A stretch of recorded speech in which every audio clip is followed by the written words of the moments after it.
hawataweza kukupenda, hawataweza. So fresh is on the beat. Mbona do you have to be this way? Unajitoa from all the promises we made. You wanna blow up all the loving that we gave. Listening to he said and the she said. Uongo za mjini zimenoga. Niamini na kupenda ni wewe tu. Wakusema watasema, usiku watalala. Hawataweza kukupenda vile ninavyokupenda. Amini hata dunia itashindwa na cha kusema. Na wakisema ni mapema kupenda tunavyopendana. Tutaishi kama Romeo na Julia kwa sinema. baby achana na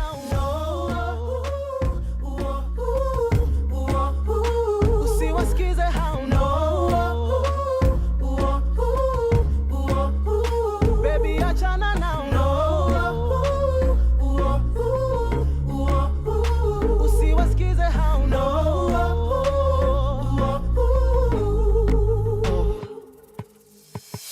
The city's full of haters, full of players. Wakutupiga sana, all they wanna break us. Usiwasikize hao, oh baby achana nao. Cause when we say ni forever, ni vow tunaweka. Mimi na wewe tu, let us go down in history. Niamini na kupenda Ni wewe tu. Wakusema watasema, usiku watalala. Hawataweza kukupenda vile ninavyokupenda. Amini hata dunia itashindwa na cha kusema. Na wakisema ni mapema kupenda tunavyopendana. Tutaishi kama Romeo na Julia kwa sinema. baby achana nao.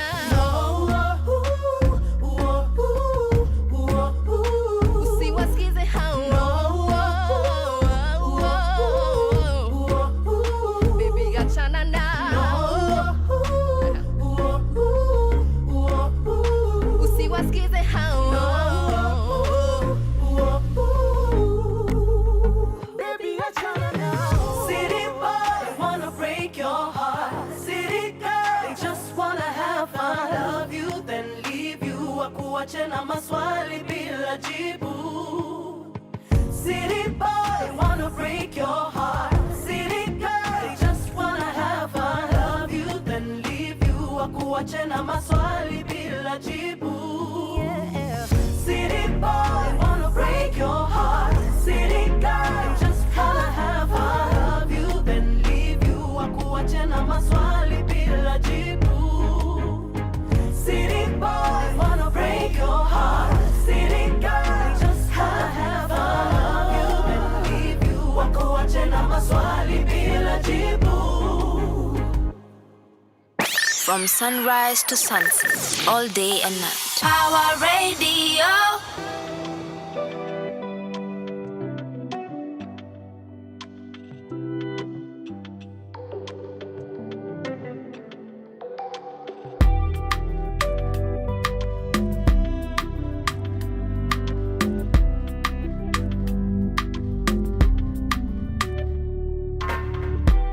It's been a really long time, tangu nikuvutie.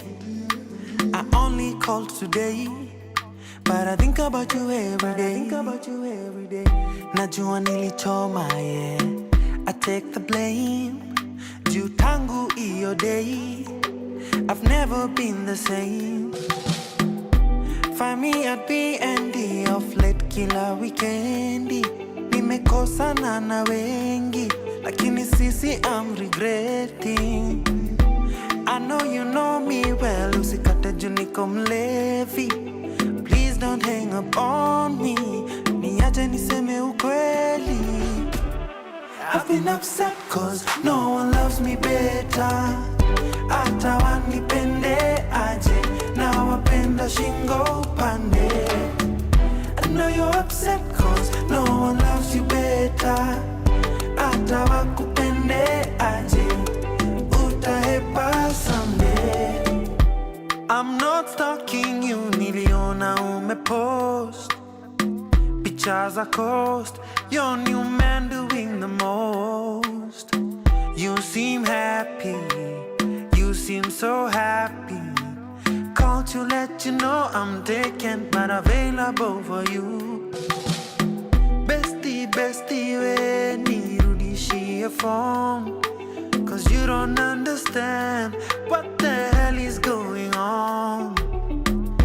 Kilimani reminds me I'm alone. Oh, I need to call her now. She needs to know what's in my heart. Oh, I've been upset cause no one loves me better. Hata wanipende aje, na wapenda shingo pande. I know you're upset cause no one loves you better. Hata wakupende aje, utahepa someday. I've been upset cause no one loves me better. Hata wanipende aje, na wapenda shingo pande. I know you're upset cause no one loves you better. Hata wakupende aje, utahepa someday. Reminds me I'm alone. Oh, I need to call her now. She needs to know what's in my heart. Oh, Kilimani reminds me I'm alone. Oh, I need to call her now. Needs to know what's in my heart. From sunrise to sunset, all day and to sunset, all day and night. Power Radio. Alrighty, welcome back. Not welcome back, just welcome. My God, why do I feel like I've always been having conversations with you already? But Nimewamis, I guess that's what we are going to read that as. Welcome to the Wednesday edition of the Power Morning Drive Show with me and Wanyoike. And this is Power Radio, where you tuning and power up. All right. It's hump day. You know, it's the middle of the week. We are just ramping up towards the weekend. I don't know how your hump day is coming along. Mine is doing quite okay. Quite okay. I mean, now the cold is the one that is the little bit of drama, but other than that, I'm excited to be here, and it's also good to see you. Thank you so much for choosing Power Morning Drive Show to have this kickstart to your day. Let me just give you an update of what to be expecting on our show this morning. And of course, we start off with the day's traffic updates, looking at the major roads in Nairobi City so that we can get you to work, as I've already arrived. And then later on, we get into what has been making the dailies, headlines. I mean, of course, it's Kenya, so there's definitely so much to talk about as well. There's a lot that is going on in the news, so we get to break that down. Then later on, we are joined by the one, the only Mr. Jared Oyie from the ODM Youth League, and today we are going to be zooming in for dialogue, all right? In his latest submission to Kenya in the Kenyan public, the Right Honorable former Prime Minister Raila Odinga, and of course the leader of the Orange Democratic Movement, was able to call us for a dialogue, right? He said that we need to create a conclave that creates a space for intergenerational dialogue. So today we shall be looking at, first of all, how do we move from dialogue to designation? How do we move from talks into trailblazing? How do we move from conversation to commitment? And what does that look like in terms of creating creating, yes, space for intergenerational dialogue, but also looking at some of the barriers and how do we move forward from dialogue into action, because I think we've been talking, so we will be getting it straight from Mr. Jared Oyie here with us, so do stick around as we get into that conversation. But for now, let me start off with the day's traffic updates, and of course I start with the high and mighty Thika Superhighway. And the madness starts at KCA today, right into town. We also have same situation happening along Kiambu Road. I can see that there's a little bit of a traffic situation as you go from the DCI area all the way into town as well, the Pangani roundabout. Lumuru Road is also looking the same from Village Market as you go towards Muthaiga. Same situation also happening along Lower Kabete Road, Peponi Road, pia Kukovile Vile as you go towards Westlands, and it soon clears out after that. Red Hill Link Road is also quite busy this morning as you go towards the Wanyoike Wanyoike Way, I beg your pardon. Wanyoike Way, nothing much to complain about. You guys are looking A-okay. Ojija Road is also, it's slowly but moving, so nothing much to complain about there. Valley Road is just a little bit of a snarl up as you go from the All Saints Cathedral Church as you go towards town as well. Ngong Road is also looking not too shabby this morning. There's just a little bit of a snarl up there as you go towards the Adams area. Yes, towards the Adams Arcade area and the stretch towards Prestige Plaza, but it soon clears out after that. Let me see. Raila Odinga Road is also looking not too bad this morning, actually. Nothing much to complain about on that front as well. Langata Road is also quite similarly not looking too bad this morning, I have to say. The road is all clear, actually. You guys are looking A-okay as well. All right, let me see what's happening along Mombasa Road, and I can see that Mombasa Road is looking busy, especially from the Panari Hotel as you go towards the Nairobi West Hotel, their capital center. Things looking quite busy this morning on Mombasa Road. Jogoo Road is not as busy as it usually is. There's just a little bit of a snarl up there. It's slowly but surely moving. So yeah, that's what's happening along our roads this morning. In case I did not mention where you are at and you would like us to know, kindly at us, let us know now. And most importantly, you can text in, call in, or voice note us on our WhatsApp number. And also you can call on our line 0748379231. I say that one more time, 0748379231. It's gonna take me a while to get that number off head. You can also get in touch with us on our social media handles. We are Pawa Radio across all socials. And by the way, we also have a YouTube channel. Yes, we are incidentally streaming this live broadcast right now live. Mambo ni Vulai. So please head out to our YouTube channel, PAWA, that's Pawa Radio on YouTube. Hit on that subscription box, hit on that notification box so that whenever we go live, you are the first to know as well. So let me take a quick breather. When we come back, we get into the daily newspaper review. Let's unpack and contextualize some of the crazy headlines that have been making it in our top stories in the country. Do keep it Pawa Radio. I'll be right back before you know it. Your kind of music, all day, all night, right here on your only station, Pawa Radio.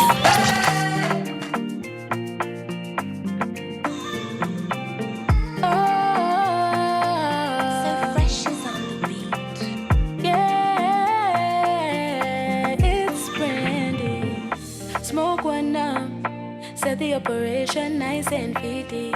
Roll one up, yeah. Things it can get tricky. Napenda komedi na mziki. Kama ni mapenzi then baby, ulinifanyia nini? Cause I really wanna get time, You get know ya, like any time flies. Ntaku treat like I'm supposed to. If you just let me show ya. Nakupa rest on my chest and my shoulders. I must have on my tele. I think him and I fell in love overnight. Loving him since then. I must have on my tele. I think him and I fell in love overnight. Loving him since then. Without you by my side, I swear I'm not able to face this thing called life. I feel I'm not stable. So you are my lifeline, my only power cable. Oh, my amiable.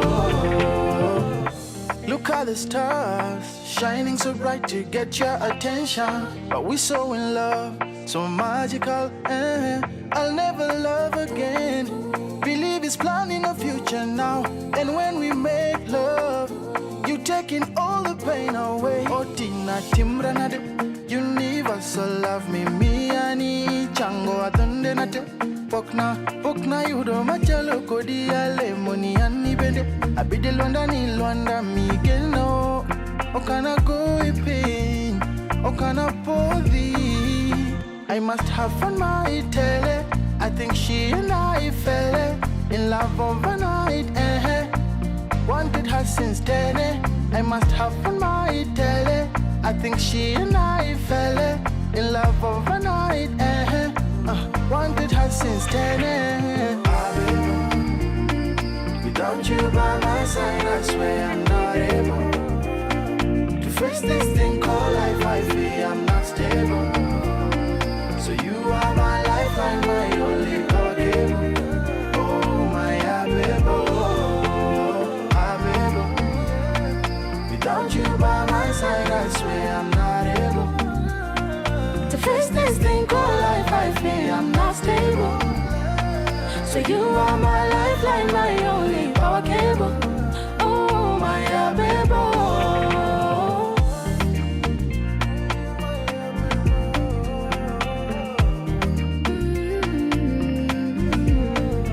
Was so scared to fall in love again, but your touch is everything. Niseni, siseme, when you're my everything. Scared to fall in love again, cause your touch is everything.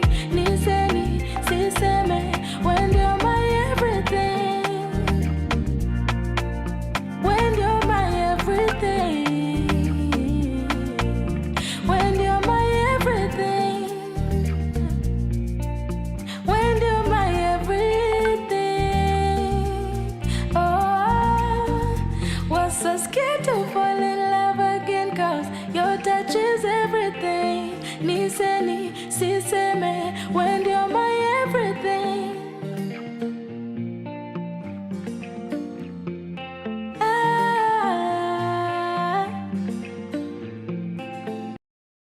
From sunrise to sunset, all day and night. Power Radio. Sauti Sol Mwanabuja. Kuna watu aina nyingi duniani, kuna watu fani, na kabla sijatamba kwenye fani, sikuishi na amani. Nilikesha na maombi, nikiomba Mungu anipe nafasi. Nikaanza kuimba, mabinti wanisaka, ukuna kule wanichangamkia yeye. Ayo, heri ulie kwenye Range Rover, ama ucheke kwenye boda boda, ukose usingizi runda, masaibu yanakufuata.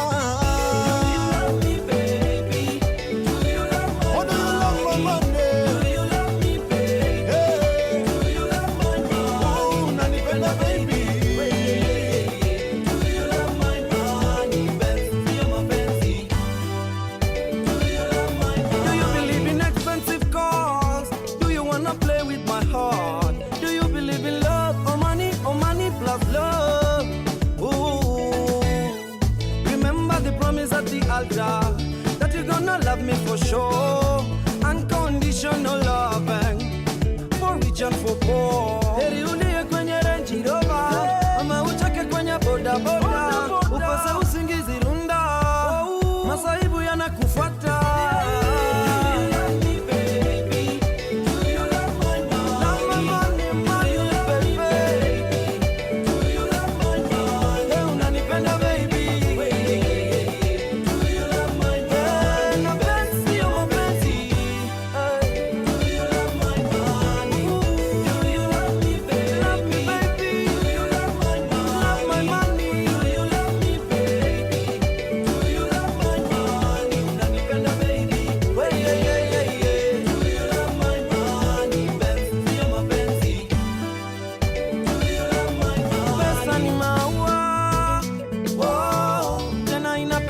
From sunrise to sunset, all day and night. Power Radio.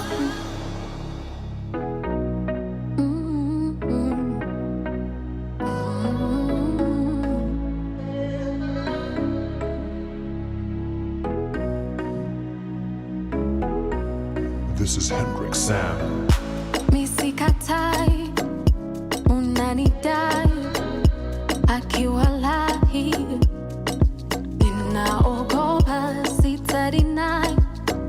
I want you to lie, ni vile I'm trying to find good love, baby, baby. I'll be the one for you.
I'm trying to be the best version of myself. If you wait for me, I don't need nobody else. I'm trying to find good love, baby, maybe, and I'll be the one for you.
From sunrise to sunset, all day and night. Power Radio.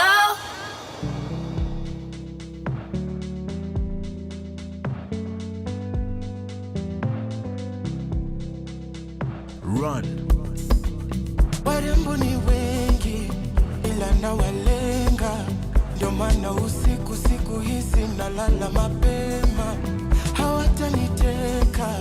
Hawataniteka, heri tu ninyonge na nilale tu sitakucheza. Nami nimekiri yetu sio siri, ni wewe tu na mimi. Niamini, loving you is easy. Wacha wakupinga watupinge. Umenibeba, asante kwa kunipenda hivi unavyonipenda. Umenibeba, asante kwa kunipenda hivi unavyonipenda. Walala, walala, walala, walala, yalala.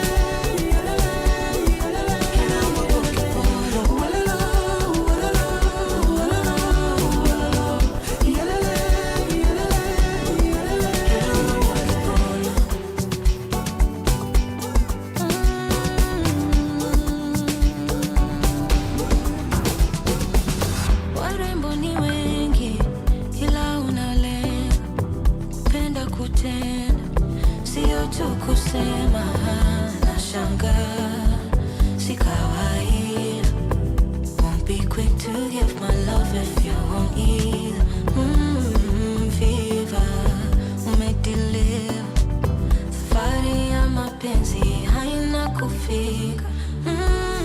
Kili nimekili, loving you is easy. Wacha wakupinga watupinge. Umenibeba, umenibeba, asante kwa kunipenda hivi unavyonipenda. Umenibeba, umenibeba, asante kwa kunipenda hivi unavyonipenda.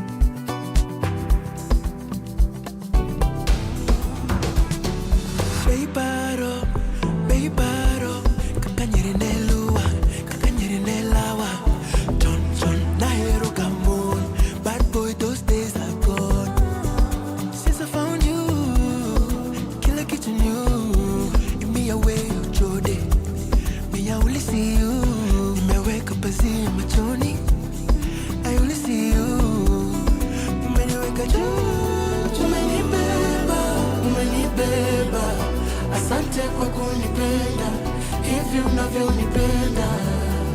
Umenibeba, umenibeba, asante kwa kunipenda hivi unavyonipenda.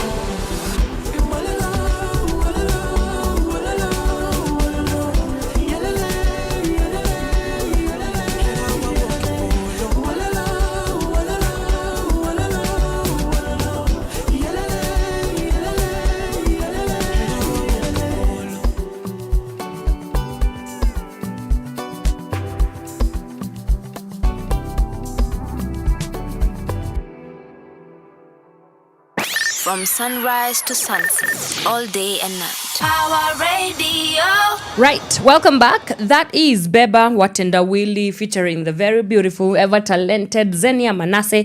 They are playing here on Power Radio. This is the Power Morning Drive Show with me and Wanyoike. Right, let's get into some of what has been making the headlines on our dailies today. A quick look at the Daily Nation. And on the cover page of the Daily Nation, we have a story about 25,000 promoted teachers lament over elusive new higher salaries. It's a story that continues on page 8 of the Daily Nation. We also have a story about state slaps more protest suspects with terrorism charges. And of course, this is an ongoing crackdown on freedom as we know it, on activists and activism as we know it in Kenya. So yes, that's a story that has been highlighted there on page 4 of the Daily Nation. We also have the main cover story being UDA bigwigs plot exodus. Already under siege from a rebel faction allied to ousted Deputy President Rigathi Gachagua, the wars of the governing United Democratic Alliance are set to worsen with top performer loyalists, including the Senate Majority Whip, joining the rebellion. The man tasked with whipping members to toe the line has declared the party dead.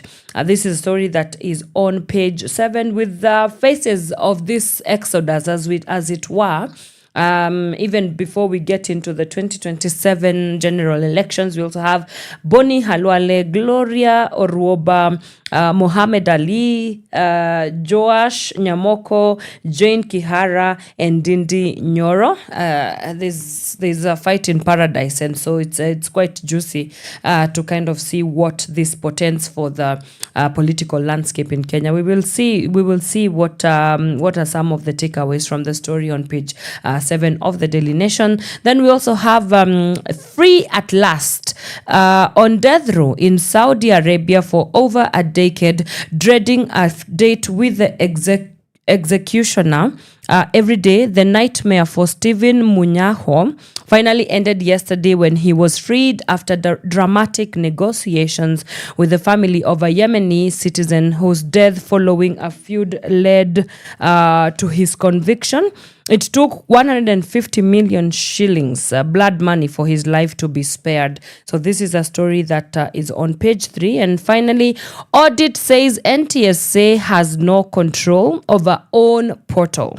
Auditor General's damning findings on the Transport Integrated Management System, TIMS, expose possible data breaches. A story that continues on page 18 of the Daily Nation. Right. On the Standard newspaper, the story making its big, the main story rather is the big con. That is the title of the story, with the face of Douglas Kanja. Deputy Inspector General of Police Eliud Lagat lied to the country about his stepping aside to pave the way for investigations into the death of Albert Ojwang at the Central Police Station. In a June 16th statement, Lagat announced he had opted to step aside to allow investigations to proceed unhindered. But fresh court filings reveal a different story, that he merely applied for an 18-day annual leave approved the same day by Police IG Douglas Kanja, who wished him a restful break. In a sworn reply, Lagat now insists he never vacated office nor appointed a replacement, contradicting his own public statement. The open lie has reignited questions about his integrity, transparency, and truthfulness as a civil society. As a story that continues on page 4 of the Standard newspaper. All right, so many questions that arise that come out from that. But let's go to this story here on page 7 of the Daily Nation, and just talk a little bit about it in depth. Now, this Ruto allies plotting UDA exit ahead of the 2027 elections. As I had mentioned earlier, for one of them being the Senate Majority Whip, that is Boniface Halwale. He's been able to say things like, I mobilized for the party in Kakamega and Western in general, and I can tell you that the party is no longer there. We also have people like the North Mugirango MP Joash Nyamoko, who is also another UDA member, saying that and declaring the support for Dr. Matiang'i against President Ruto's re-election bid when it comes to 2027. Some of them also being MPs Ndindi Nyoro of Kiharu, Muhammad Ali of Nyali, are also saying that they're actually becoming critics of the Kenya Kwanza of the Kenya Kwanza government. And so we're going to continuously again see this sort of dissent coming from within the UDA camp. It's not something that is quite unprecedented. I think just going off of the past 3 years or coming up to 3 years that the UDA or the Kenya Kwanza government has been able to do, the track record of the UDA party, the track record of the Kenya Kwanza government as it has been, we have seen quite some dramatic changes in the political landscape in the nation. And so us seeing this, whatever they're calling the exodus, I don't think it's anything that is mere or it's an unprecedented happening. This is politics, and politics in Kenya, it's really it's based on allyship that is a convenience marriage of sorts. So I'm not quite surprised, right? But also I will say this, that when you seem to be attacking your own government within your own self, that also shows that there is a decline in either call it statesmanship, either call it democracy, but there is a decline, because Jane Kihara is the Naivasha member of parliament, and we saw her last week. Actually, she had been held in police custody because of supposedly and reportedly, allegedly, was termed to be in support of the ousting ousted Deputy President Rigathi Gachagua, and yet she is in government, but we are seeing a continuous crackdown with this kind of climate, the political climate that we are currently living in, where it's like you cannot seem to be a person that rallies on the dissent from the government. Yeah, and I get that to some extent, but your own people, like inside your own government, these are people that you work with as I think it's quite a stretch to call them loyalists at this particular point, but at least they are people that you are working with, in closely working with, having members of parliament being detained just because of seeming to be on the other side of the political divide, really telling. And then, of course, I was talking about the track record of the Kenya Kwanza government. We've seen abductions spiking. We've seen extrajudicial killings spiking. And so I think the leaders from within the camp itself are starting to take note of this and saying that, oh, wait a minute, I think we can no longer ignore the mishappenings and the missteps of the Kenya Kwanza government. And so it's I'm not surprised at any given point. It's just another day in Kenyan politics. What we can perhaps hope for is to see that we just want a working country. Like, whatever happens within politicians is really none of our business. Well, it should be, because now they get to decide what our life is going to look like. But it's just another caving in of democracy yet again in Kenya. And that leads us to the end of our newspaper review. Let me take a quick breather. I come back to you with Mr. Jared Oyie. He is from the ODM Youth League, and you will realize, or you will reckon that some days or weeks, perhaps 2 weeks ago, the Right Honorable Raila Odinga called the nation for a conclave, for the formation of a conclave to aid or facilitate intergenerational dialogue. So we will be discussing intergenerational dialogue in depth. What is it? Do we need one conclave right now? Haven't we been talking from what we have been able to witness? Young people have been talking, young people have been agitating, but we've not been listened to. There's still so much happening in our government in terms of abducting expression of the freedoms of young people, suppressing our voices as well. So when we talk about intergenerational dialogue, is this a myth? Is this a mechanism? Beyond dialogue, how do we get into action? How do we get from conversation to commitment? And what does that process look like? So let me take a quick breather. We come back and we get into that conversation right here on Pawa Radio. If you have any questions, please start sending them in. Text us, call us. Yes, we are callable. We are textable. Our line is 0748379231. I say that one more time, 0748379231. We'll be right back after this short musical break. Do not move a muscle. Your kind of music, all day, all night, right here on your only station, Pawa Radio.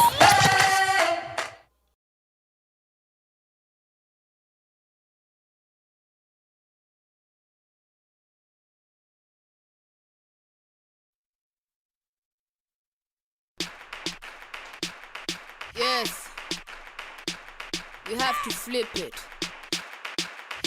Twende biashara boss. Okay, mina biashara, close in tada, flow so tight as Chris Cantata, young in pala, ass like Prada. Na kama wezi shikanisha basi weni fala, basi weni fala. Mina enda pale kila kitu dola. President Moi Kibaki wanahola, naonesha kidole pole. Tubo kubwa kama Rick Ross. Pesa zetu munafanyia what? Kazi kwa vijana, pesa kwa maboss. Wacha kuwa Flozz. Ati wasanii wata get ganji 2030. Nitakuwa 54 made under that. Yes, bere tamo huko ashati ya kaki, check karatasi kareke. Yeah, kareke. the bigger, the better. IMC on the mic, come tester. Hii biashara ni ka M-Pesa. Wesen, utarisi. Na ka usend, sikuski. Biashara ne, biashara. Ukinyona hawe niye dige hara. Ukinyona hawe niye dige hara. Ukinyona hawe niye dige hara. Biashara ne, biashara. Biashara ne, biashara. Biashara ne, biashara. Ukinyona hawe niye dige hara. Biashara niko busy na mziki ndo wanigwizi. Na flongine maji utadhani gidi. In other words niko tena jaba. Junilisikia pia kukula main is swag. From the business land, Nairobi to be specific. Crew cat popos, not changa illicit. River Road baby, that's where you gonna find me. I be getting my money fast, calling people hadharani. Niko na M-Pesa cooperative, niko na equity. Pesa ni mingi nimevisha so many na publicity. Paparazzi piga mapicha, then tuzione BBC. Dashika mamita busy mejipa juu nimesign na DTP. Biashara baby, what it do, Miss Stella? I'm the man with the power, so I make you feel like Cinderella. And I'm making the shower, so hope you got your umbrellas. Y'all be a shower, baby Stella, go ahead and tell him. Biashara ne, biashara. Ukinyona hawe niye dige hara. Ukinyona hawe niye dige hara. Ukinyona hawe niye dige hara. Biashara ne, biashara. Biashara ne, biashara. Biashara ne, biashara. Ukinyona hawe niye dige hara. Nikiwa na STL, unajua grafu walikali. Jumupenda kuchiugama, unaweza nipata hali. Assalamu alaikum, walaikum salam. Mi upenda M-Pesa, pesa pap na M-Shwari. Hasla mbayo pildo kama ndizi. Mi pick and peel, uyu boy sini mjuisi. Easy, flow cheesy kama tiba. Na ziko on point ka Abdu Badida. Biashara leta pesa, weka deo kwenye mkeka. Mina leta heka flow na tika Professor Christoph ndo anatesa. Kila time weka pressure, pima na tape mesha. Kula Ethiopia na poebesha. Anapenda Rose na yesi amba. Ni kama vindio, uneza dhani ni mkamba. Biashara ndo miulamba. Basi imenifanya mweupe squeezy ka pamba. Biashara ne, biashara. Ukinyona hawe niye dige hara. Ukinyona hawe niye dige hara. Ukinyona hawe niye dige hara. Biashara ne, biashara. Biashara ne, biashara. Biashara ne, biashara. Ukinyona hawe niye dige hara. From sunrise to sunset, all day and night. Power Radio. Nasty Thomas, Ogopa DJs. What make a Diambo look so good when she turn around? It's just a day. What make a Diambo look so good when she turn around? It's just a Diambo, Kisumu City, a Diambo, see, a Diambo, Mombasa City, a Diambo. This style yatoka Kisumu, kama huipendi basi kunywa sumu. Who can bogo me? Hakuna, nilimuona Lake Victoria. Yes, kuna dema naitwa Diambo, amekula omena cheki hizo. Yes, Diambo kweli amebeba mali. So tutapanga twende mahali. Kisumu City mji wa hatari. Boda ziko pale ziko tayari. Boda ziko pale ziko tayari. Nikampeleka kanyo. What make a Diambo look so good when she turn around? It's just a day. What make a Diambo look so good when she turn around? It's just a Diambo, Kisumu City, a Diambo, see, a Diambo. It's just a Diambo, Mombasa City, a Diambo, see, a Diambo. Naenda Kisumu City, kumita Diambo, msichana mwenye sura na figa nzuri. Toto la kiluo na ni mrefu kiasi. She knows how to dress like Oyie Manduli. Wasichana wote wa Kenya tutobeo. Yendo malikia wa Kisumu City, mbona nywele zake zote ziko safi. Ana tabia nzuri kama Julia Witi. Kwake ndo nimefika na sitoki hapo. What make a Diambo look so good when she turn around? It's just a day. What make a Diambo look so good when she turn around? It's just a Diambo, Kisumu City, a Diambo, see, a Diambo, Mombasa City, a Diambo, see, a Diambo, Kisumu City, a Diambo, see, a Diambo, Mombasa City, a Diambo, see, a Diambo. Kisumu City, Nairobi City, Nairobi City, Mombasa Pwani. Kisumu City, Nairobi City, Nairobi City, Mombasa Pwani. Kakamega, Busia Boda, Kakamega, Busia Boda, Nakuru, Kisumu City, Kisumu City. Nairobi City, Mombasa Pwani, Nairobi City.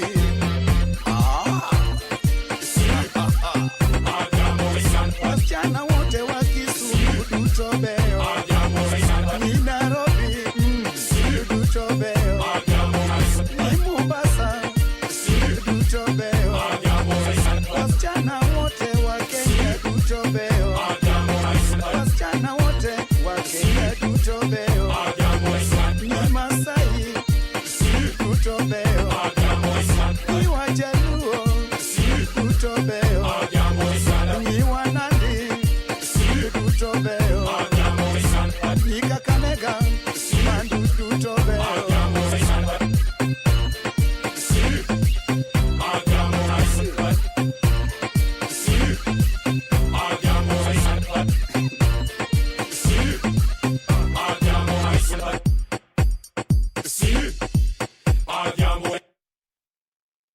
From sunrise to sunset, all day and night. Power Radio.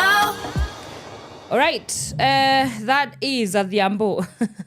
It's playing right here on Power Radio. This is the Power Morning Drive Show with me and Wanyoike. Thank you so much for sticking around with us on this very chilly Wednesday morning in Nairobi. We are on Power Radio. This is where you tune in and power up. And I had promised you earlier that Mr. Jared Oyie is here to set the record straight. It has so much to clear out. Has been a couple of busy moments on his camp, rather. So he's been here. He's here already with us, and we are going to be talking about intergenerational dialogue. Now, you will reckon that the ODM party leader, or the Right Honorable Raila Odinga, called the nation for a conclave to facilitate intergenerational dialogue. Now, have we not been talking? Is dialogue what we need in a caving democracy? What are some of the steps that we can take actively towards that conversation? So we will get into that discussion for now, but let me just allow him to introduce himself. I mean, he's not a new face on Power Radio. It's really good to see you, sir. Thank you so much for taking the time to talk to us here on Power Radio. Karibu sana. For the people who might not know who you are, and I do not know how that is possible, kindly introduce yourself, sir. Thank you very much, Anne. For hosting me again. Oh, yeah, sure. I think I've been on this seat. Last time it was here, it was very hot. It was hot. I remember sweating. That is indeed right. You'll also give us an update about the presidency of the ODM Youth League. Yeah. I do in due time. So, for those who do not know me, I am Jared Oyie. Yeah, continue. There's nothing to say. Yeah. It's okay. We can. Thank you. Yeah. For those who do not know me, I'm Jared Oyie from the ODM party, to be very precise, the ODM Youth League, where I am a delegate. Yeah. And I'm having a name, Commissar. Commissar. What does that name mean? Commissar. Yeah. Okay. On air. On air. Mimi mwana communist, I believe strongly in a pro-people setup, economy, a pro-people setup, government or system of governance, a pro-people state. Yes. In the struggle, the commissar, these were people who were entrusted to run ideological schools and to run the setup of a new political dispensation. Yes, right. That's right. Yeah, so I'm from the ODM party. A young person, najituma hapa pale, popularizing the party and bring this party to the people, and again filtering the unfiltered, letting the truth prevail over. Yeah, so unless if there's something I've left, though maybe where I'm born as well, it's also very important. Sure. I'm from a very small village called Nyingino, in a place called Kanyamwa, Kosewe. That is in Ndiwa. The original Kosewe. You know, I used to know Kosewe is a hotel. Yeah, we have Kosewe Hotel. Exists, yeah? Yeah, we have the Kosewe Hotel. Yeah. Yeah, in Ndiwa sub-county, Noma Bay. All right. So, mimi nimezaliwa huko. where we have the great chief. I think that's the most popular person we know from our area, known from our area. And the great chief alikuwa Medician. How would I put it? That is Gor Mahia. Yeah. The one named after the great Kogalo team. The one, the only. Awesome. Sawa. So yeah, sometime I think it's 2 weeks or one short of 1 week and some days ago, the Right Honorable Raila Odinga was able to make a submission, and I want us to listen in to what he was able to say about a call for the conclave. I don't know whether my producer has that audio for us. We can listen in to set the pace of our discussion today. Then we come back and get into that conversation. But then before, maybe it's also very important. I think in the past 1 week, it has been one of the lowest moments in my life politically. We will come to that. I'll come to that. We have a moment for that. Just hold on, because you have so many things to clear out for us as well. Yeah, let's listen into the Right Honorable Raila. I propose an inclusive, intergenerational, national conclave to hear our people across all divides and come up with an irreducible reforms and changes necessary to take the country forward.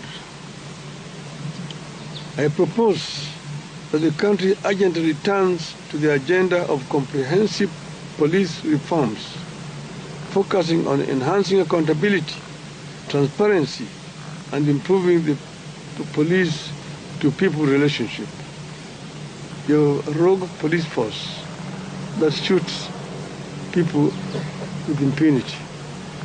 And this is a force that we inherited from the colonialists. It has not been reformed to become a people's defender, a people's servant. I propose. All right, welcome back. Right, so you had your party leader, the one, the only, Raila Odinga there, calling the nation for a conclave to facilitate intergenerational dialogue. First of all, to even set the record straight, what is intergenerational dialogue, and from what stance do you think he was coming from? And of course, being part of the ODM party yourself, I'm sure these are conversations that you are well vested in to talk about. So yeah, let's hear about it. In that conversation where Raila Odinga Baba talks, there are two things coming out clearly. Yes. The first one is conclave. Right. No, the first one is intergenerational, and then you have the conclave. When Baba talked about intergenerational conversation, we have different generations today. Yes. We have the Gen Alphas, we have the Gen Zs, we have the Gen X, we have the Boomers. All these generations, they have different things facing them, or they have different challenges in a country. At the end of the day, we are integrated, yes, but we must find a way of living together as a people. And when Baba called for intergenerational conversation, this was a proposal that he made. So it is Kenyans to decide, and I think the debate has been taken top-notch higher. Everybody's talking about it. We want to know on what do people want. Are they open for this dialogue?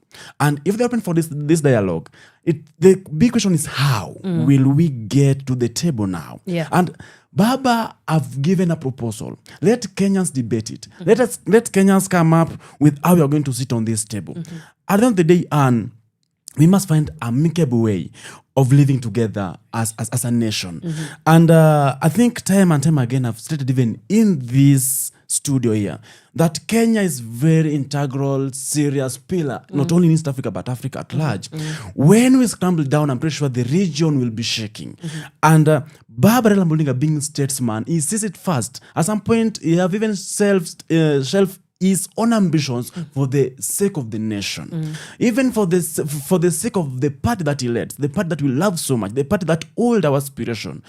at some point we have put the party differences aside for the sake of our country. So calling the intergenerational conversation for us, to me, I think is something very noble.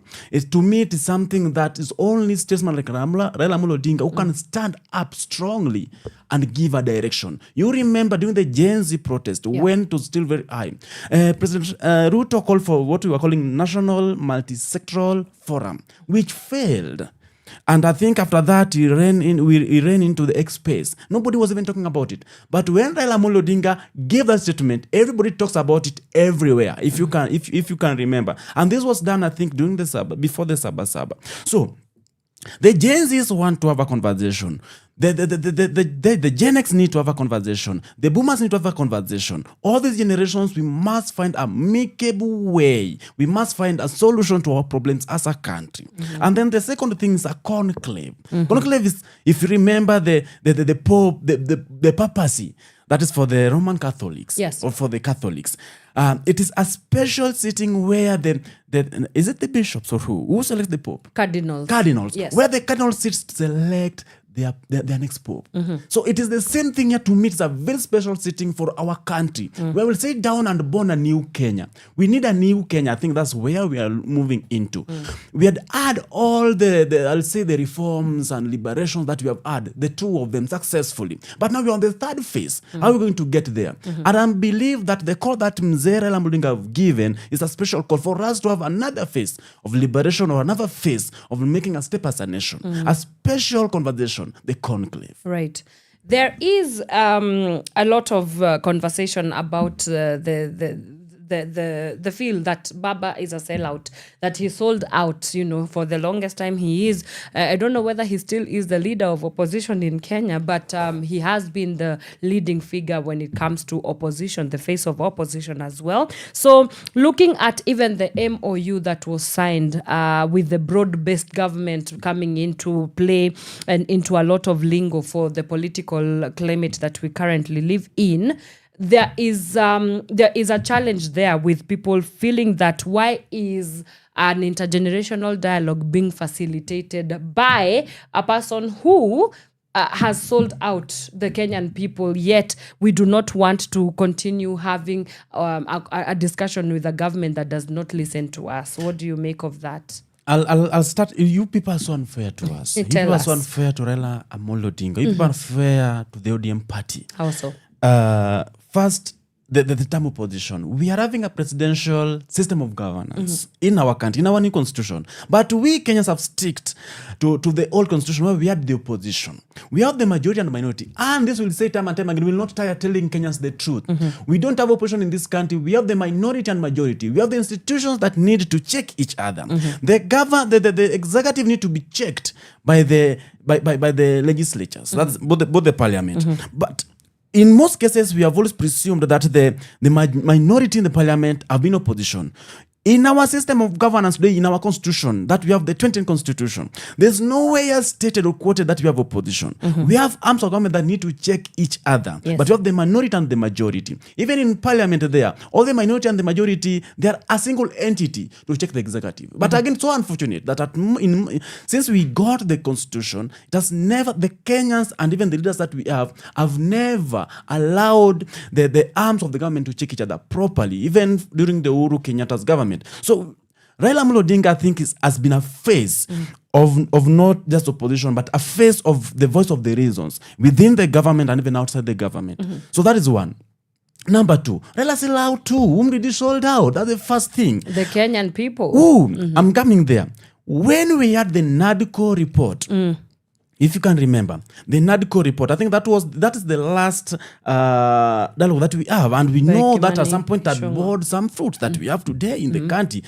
Though some have not been implemented. We as ODM party, we can only talk and push. But the implementation lies with the government of the day. That is the UD and Kenya Kwanza. Which of course ODM does not form government of the day. All the blames you want us to shoulder unnecessarily. We have the part that from the government. We presented for you candidate, the whom we have brought to Kenyans 5 times. Raila Amolo Odinga didn't sold out anybody. And we are forgetting so fast as Kenyans that when the Gen Zs were on the street, there was, I think yesterday, if you listen to our ISG, I think for the past this 1 week, I'll say that all our party bigwigs have been on air. Remember our ED, I think, was on Fix the Nation on NTV. Barbara Lambuninga was on TV. That's the other day on Saturday. And then the SG was yesterday on Citizen. And all these things have been set out very clearly. I think maybe us now, we just need to disseminate and give more detailed clarification on how things unfold. So this is stated out clearly yesterday. That's the official spokesperson of the party. Right. That there was a time frame or time difference between the Gen Z and the appointment. Let me say, and the MOU. Let me say the MOU that was signed at the KICC. And I think that day we were with you somewhere when that thing was being signed. Yes, we were. Yeah, yeah, we were at the Uhuru Garden Park. That's right. Yeah. So we are asking ourselves here. When the Gen Zs were on the city, we had 5 things that were to happen. The first one was when Ruto goes, the DP was to take over power, which was to us was more or less the same, and at some point it was going to be more worse than the Ruto we have. According to the DP that we had then, now his wording and his actions, it was much worse than the president who is sitting in the State House today. Number 2 was the military taking over power. We know that Kenya could have never been the same again. This Raila Odinga even said the other day, Baba, that for Somalia today to get where we are today, for us to get back to democratic of the civilian government is not easy. So Dan is struggling with it. Somalia is struggling with it. We couldn't allow Kenya to go to that route. Number 3 was to have everybody for himself. So Anne will be in a corner with our own militia controlling that area. Another one is Niseme, I am also having my militia in Oma Bay. Another person is having militia in Muranga. So we couldn't allow that to go. Number 3 was now, let's say William Ruto resigns and say, unless you're going to give me an even landing, then you can have the power. So all this, and then the last one was invoking the Article 1 of the Constitution, which Raila Odinga did. The people, Raila is among the people. It's not holding any state power. It was a statesperson who invoked the Article 1 that we, the people, will hold the government and hold the nation together at once. I think that's what Raila Odinga did. He never sold the people of Kenya, but held the country together. We have this, I think you'll believe with me, that the Gen Zs themselves, I was on the street. I've been on the street and I still remain on the street for the cause, a just cause, not just for any cause, a just clear cause that why I'm going to the street. We remember all the street actions that we have had. We have had this one to go to the street. We can't go to the street for fun. That is one. We can't go to the street because we enjoy the tear gas. No. So when we are on the street, there are those who called Barbara Lambuninga to keep off and stay at home. Mzee honored that and he left the street to run. You remember she was called Alicia, if I can't remember her name. I think it was a very trendy TikTok that Mzee, you have done your part. And it ilipata kama the previous year on 2023 financial year with the ODM party, where we lost over 70 comrades of our party. Nobody talked about them. There are massacres who were done to us. Nobody is addressing those matters and those issues.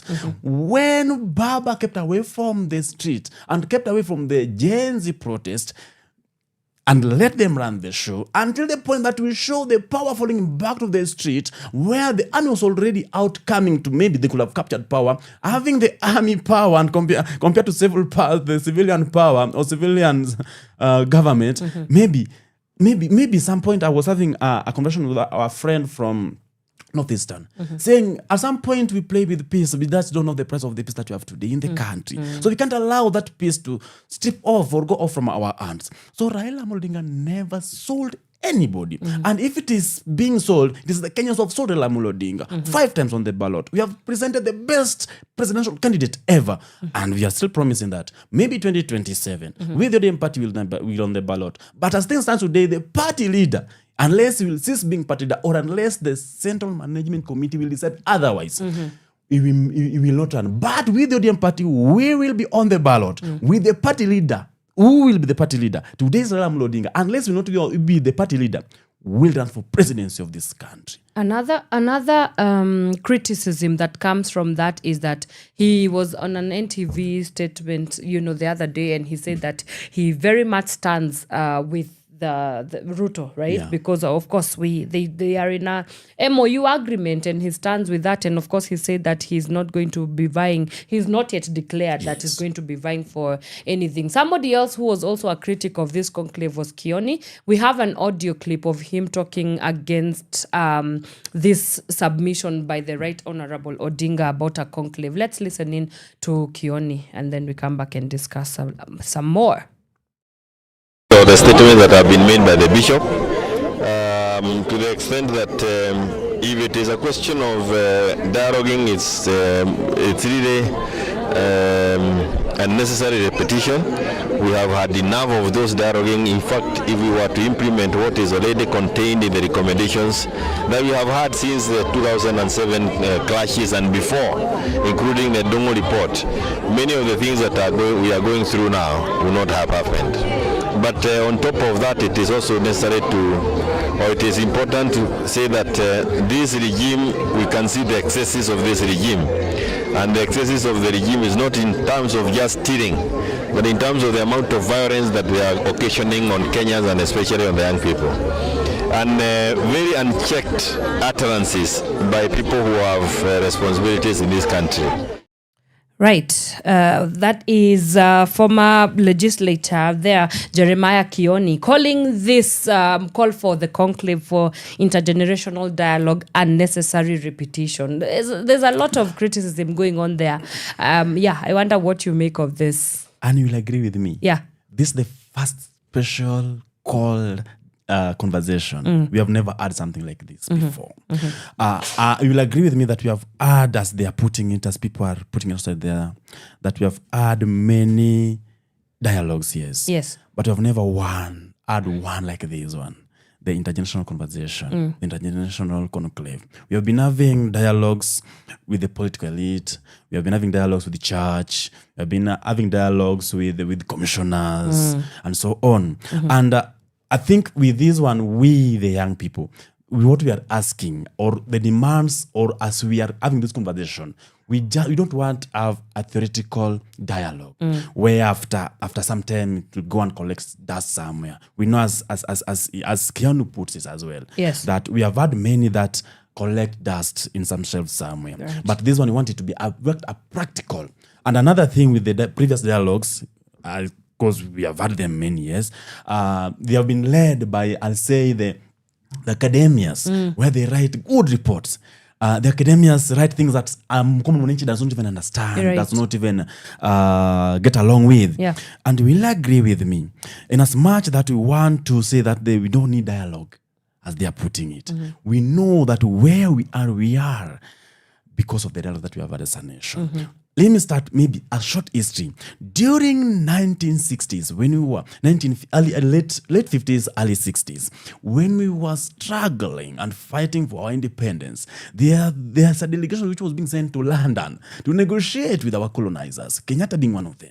Kenyatta was going to the table with these people. So the tables did not start yesterday, and we got, besides the fight that we had with the Mau in the forest, but there are those on the tables with our colonizers to negotiate our democracy, negotiate our independence, not democracy, but negotiate our independence, which happened successfully.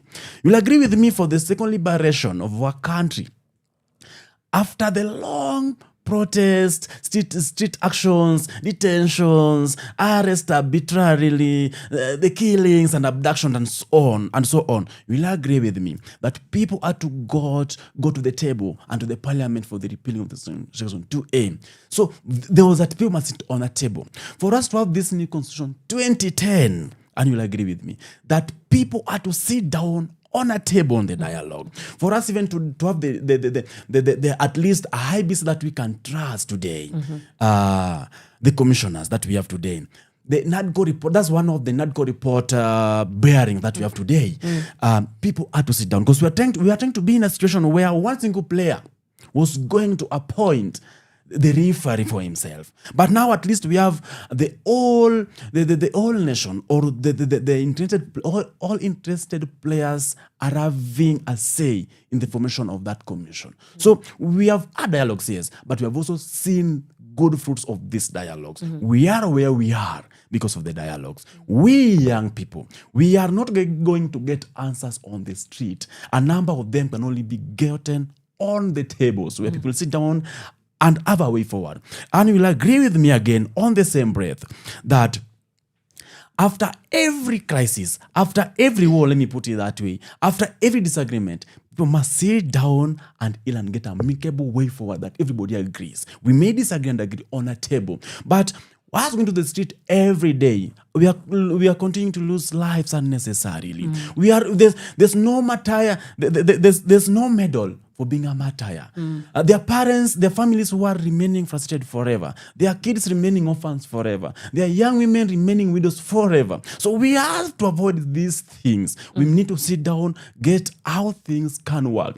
At some point we have been questioning and asking tough questions about the police reforms. That the latest that we had, that's I think there's a commission that was led by the former justice and now presidential candidate Maraga on the police reforms. These are some of the tough questions that can only be asked on a table. Such questions. So there are a number of issues that we need to address and ask and get answers. But we can't get answers on all answers on the street. We have to make our petition, yes, on the street, and everybody knows what we want. But now we need to sit down and have a way forward on how this conversation, on how the needs and the wants can be implemented moving forward. Right.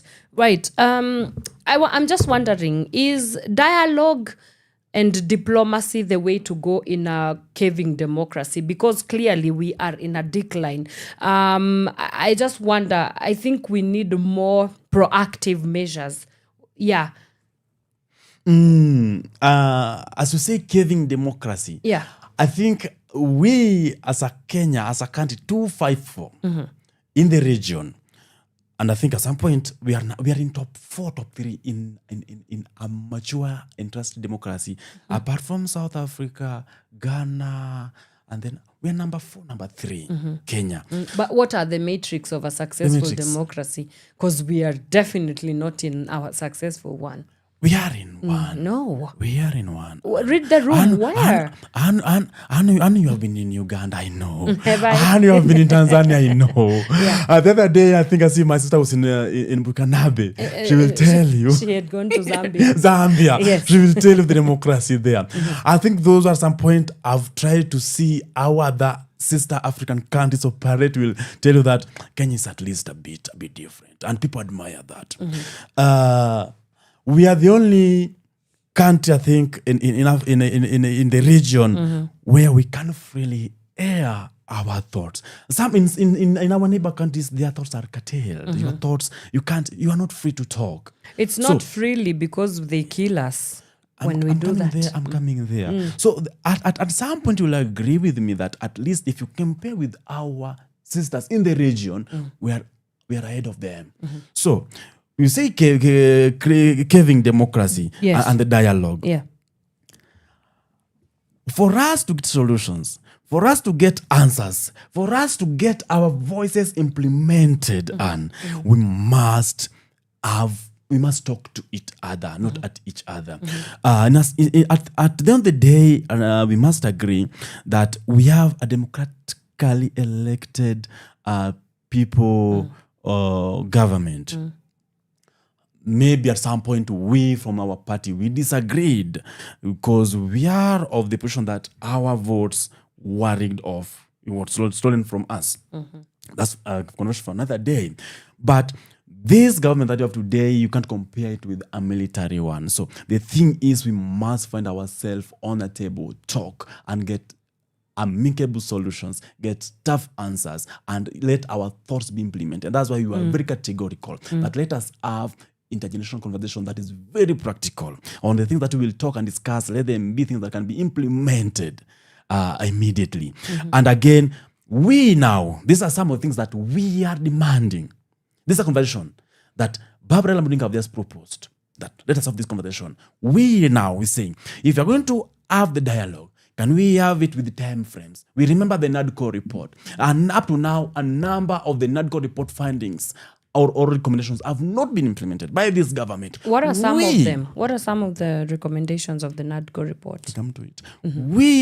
We, the ODM party, at KICC, we signed the 10-point agenda. Up to now, some of them have been violated. Some of them have been ignored. So we are asking ourselves, we the one that now Mzee has given us a chance to have a conversation around, can we have something that is very practical with a clear time frame of implementation?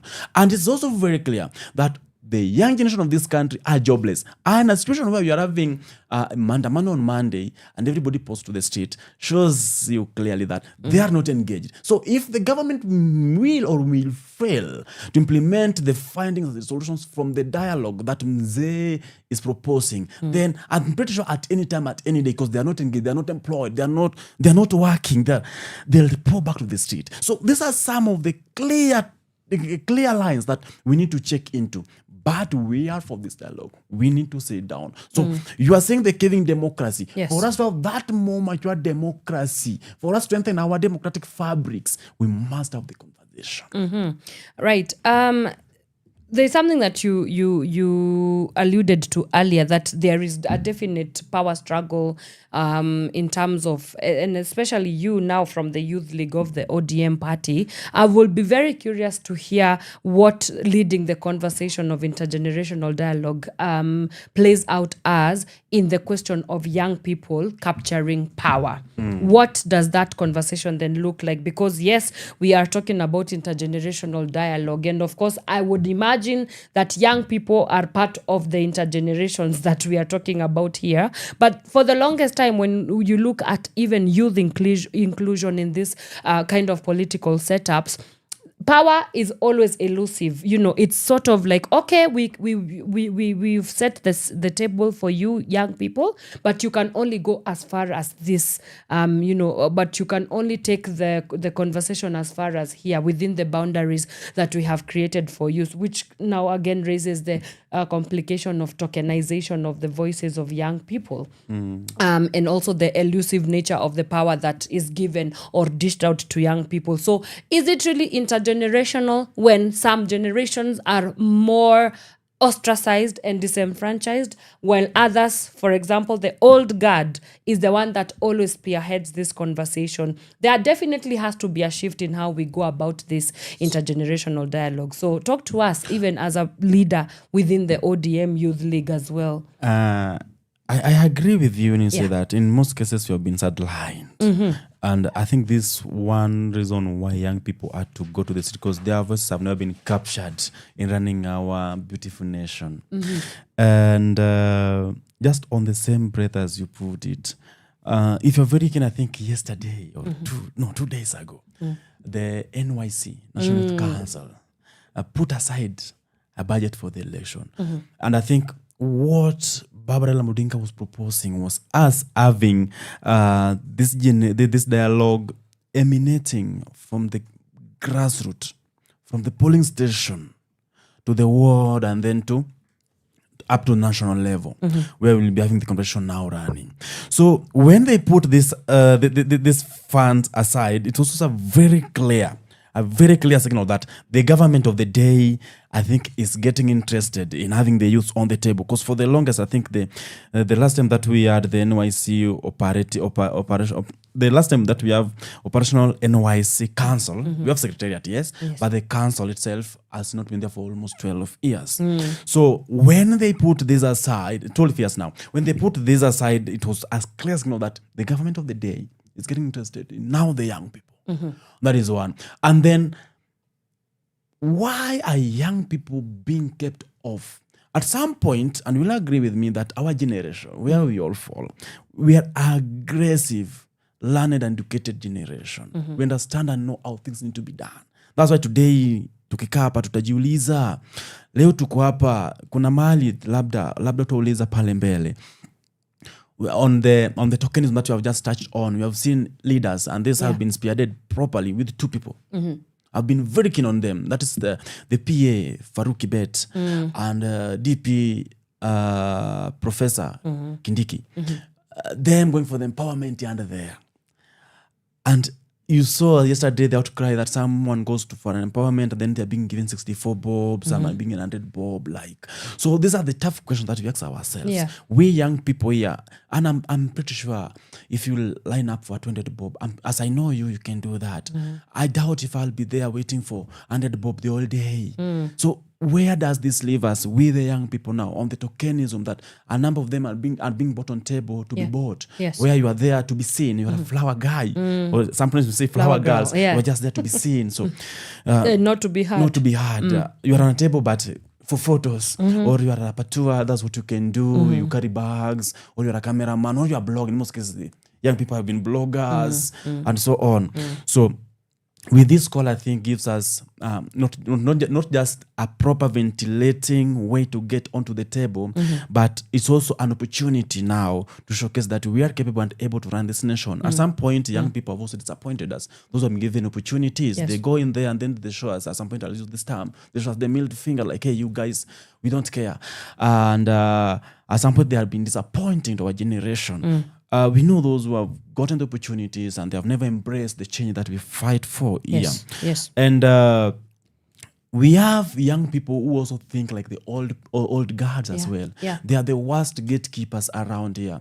I'll tell you the generation that just ahead of us, the Gen X, I think the environment that they grew in, they are the worst. And if you interact with them, even in the workplace where you are, they're the worst gatekeepers ever. They're the people you regret working with compared even to now our parents. Our immediate brothers and sisters, I'll tell you, and if you work with them, even in your space where you work, I don't know maybe how you interact with them. They are the worst ever gatekeepers and gossipers. They don't like you.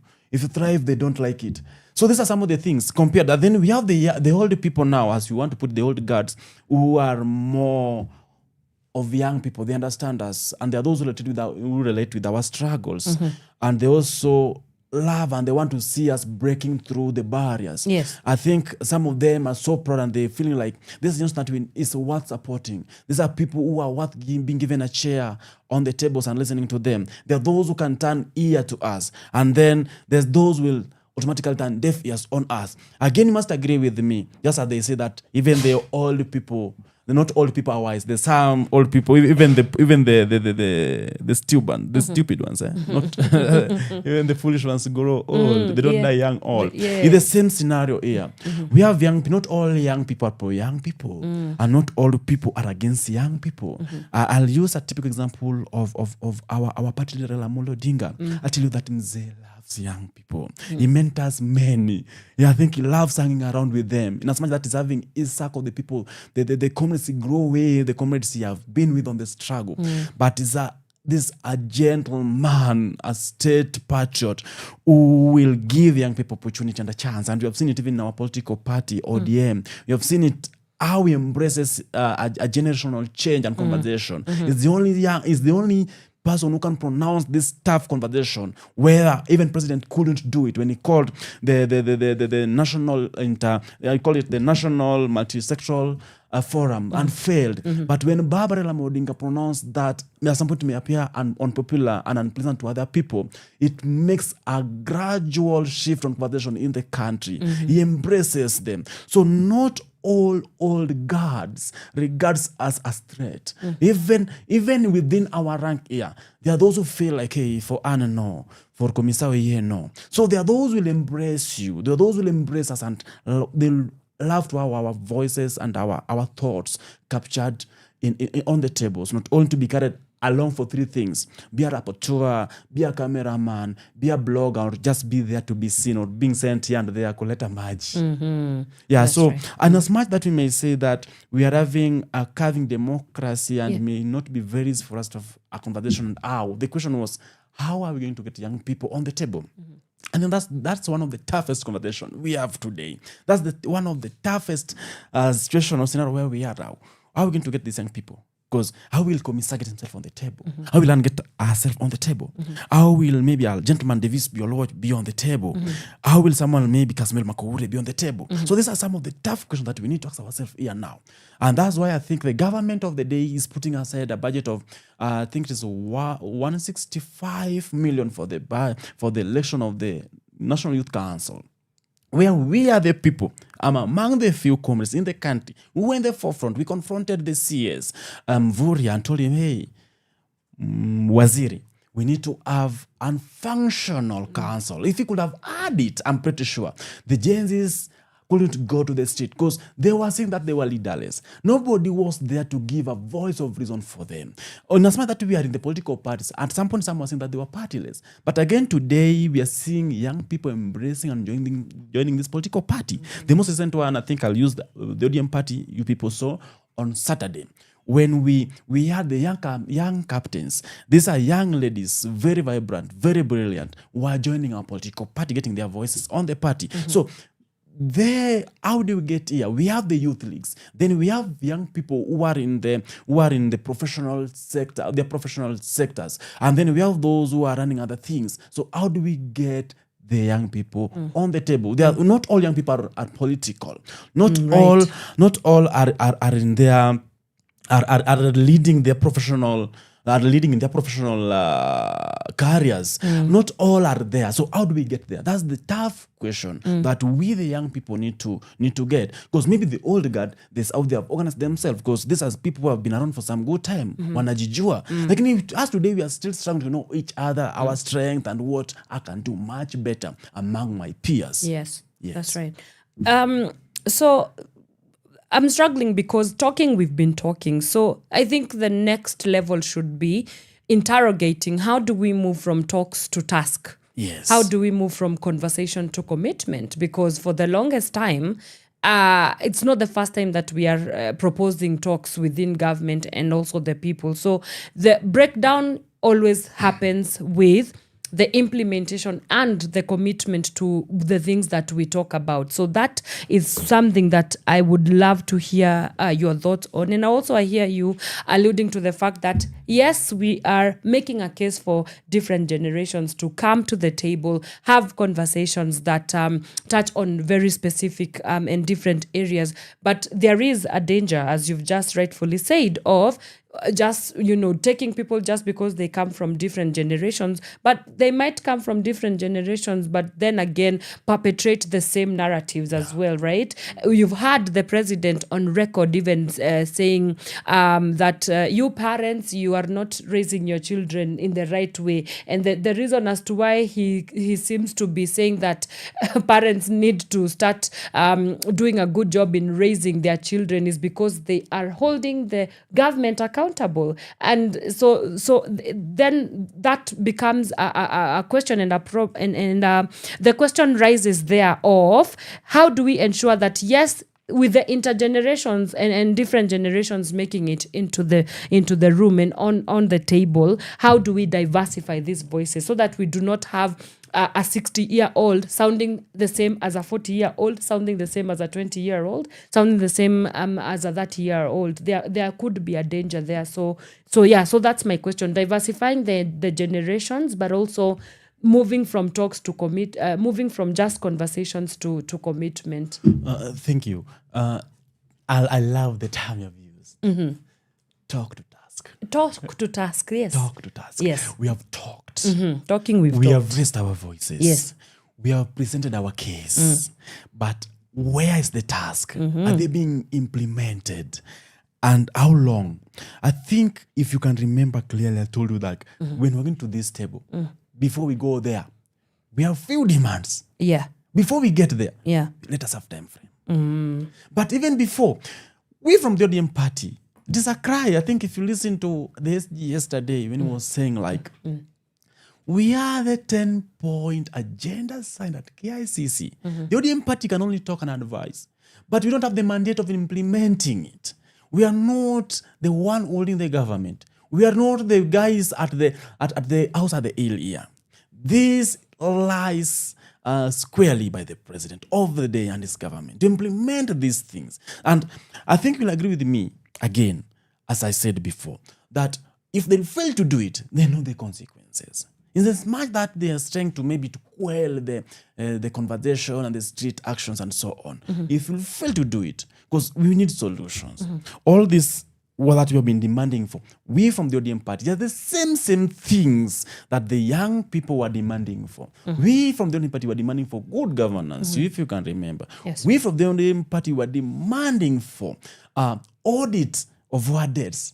With young people are demanding. We from the ODM party are the loggerhead with the government of the day, fighting corruption, day in, day out. We, the young people, were also demanding. So there was no big difference. When the young people, we the young people, were on the street on Finance Bill 2024, 2025. With the previous year, we were on the street for the Finance Bill 2022, 2023, if you can remember, where we lost a number of our ODM comrades.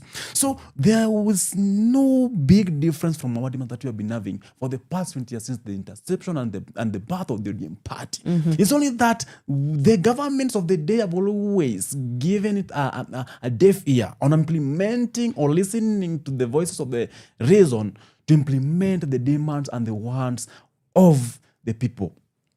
If they'll fail, that's the question now. We'll give the demand. We'll present our case. We'll be on the table with a time frame. So then the question now comes: if they fail to do it, what do we do? Yeah. But again, we have another opportunity in the next 2 years. Ruto must do as they put it, as some demand it. But there's a question that Raila Amolo Odinga asked Baba, and even other voices of reason, that Ruto goes how and where. So if he must go, he got in there democratically. If he must go, let him go again democratically.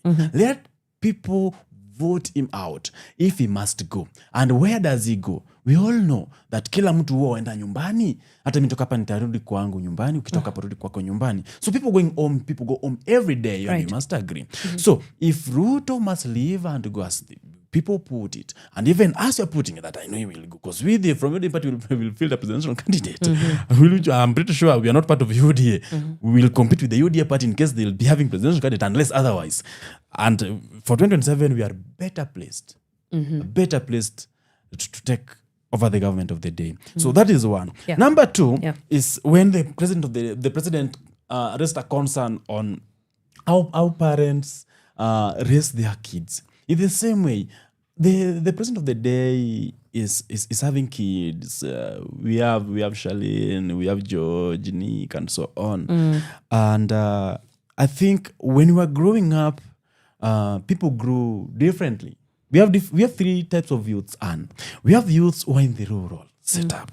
We have youths who are in the slum areas, and then we have youths who are living in the suburb areas, those who are living in Kilelesho and so on. So these people are raised differently. Again, today we have another youth who is raised on our lives is high school, in the boarding. So they rarely interact with the parents and the parenting on them. So I think raising that, because they asked a tough question about the government of the day, should not be a question of how they are raised. These people, their political consciousness have been awoken. And we must agree that this is a generation that have gone to school properly. Remember the Kibaki, we say these are the Kibaki impact, the free education. So almost everybody was able to go through the system. So they are learned. They didn't just go through the system, but the system also went through them properly. There's a question that we have also posted that I think is very important, that I love to touch on and attach it to something. Sure. That is the young people getting heard properly. And I want to give you two examples of two ministries in this country. We have the Ministry of ICT led by Kabogo. So hata sisi tunakaa tunajiuliza, of all the people with these new innovations on the ICT, it's only Mzee Kabogo could have led that ministry. Do we have young people who are qualified to run such of these ministries, some of these ministries? Again, you can clearly point out and see the impact of the CS Babu Namwamba when he was in sport. Today we can see what he did in, I think, a year. Compare now to Leo Salim Vuria. Babu Namwamba to date understand that ministry much better than the current CS that we have had, that we are having. I think we have had three ministries in that sport. In three ministers in that ministry. In a very short time. In a short time. We had Leo, the CS Murkomen, who was there. we had Mvuri and then we had Ababu. But for Ababu, the impact that he left there, we can see the talent hella we have seen. We can see the talents that he nurtured, Akina Andre and Kibet, Wanjala. We can see the charm that he campaigned for, the Sekaf and so on. So we are asking ourselves, we have young people who are capable and able. Ababu, I think, still is not that very old. And then I think he lives and understands our demographic, the young people. So us getting right people on the table is not difficult. As they put it, we are going for the NYC election. We are going to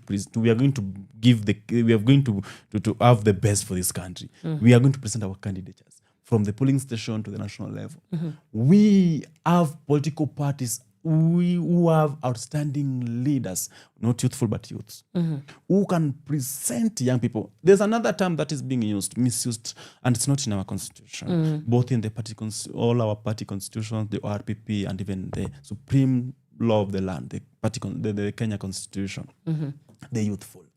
A youth is a youth. This is a tough question that we must ask ourselves before we go into this table.